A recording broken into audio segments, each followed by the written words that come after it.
Так как Владимир Осинцев в Туве впервые, для начала его ознакомились с историей, традициями и особенностями культуры республики. В первую очередь рассказали о тесной связи буддизма и шаманизма в регионе. Показали национальную борьбу хуриш и стрельбу из лука. Больше всего Владимира Осинцева заинтересовало горловое пение.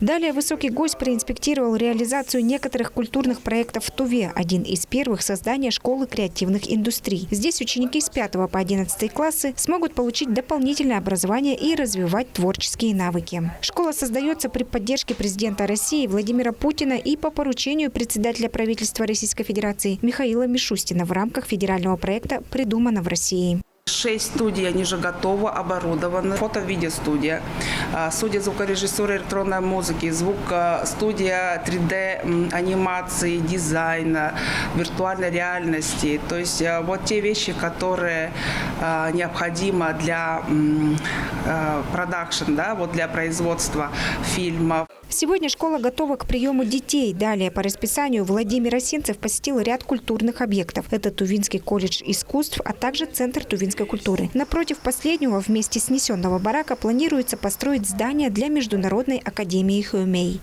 Поднимался вопрос по Академии Хомея, вот который мы сейчас вот тоже посмотрим, тоже, но проектную документацию разработать и начать где-то, наверное, 24 года. Вот, потом, значит, театр кукол. Театр кукол, там сейчас на данный момент у нас идет разработка проектно-сметной документации, и в 2024 году будет поддерживаться. Основным событием однодневного визита Владимира Осинцева стала встреча с главой Тувы, на которой был обсужден ряд важных вопросов, в частности, о реконструкции тувинских государственных учреждений культуры, филармонии и театра кукол. Участвуем в создании или обновлении инфраструктуры. В частности, за 2 года в рамках проекта губернаторского проекта «Свобода». Следующим пунктом инспекции Владимира Осинцева стало строительство нового центра развития культуры в микрорайоне «Спутник», который выполняется по национальной программе «Культура».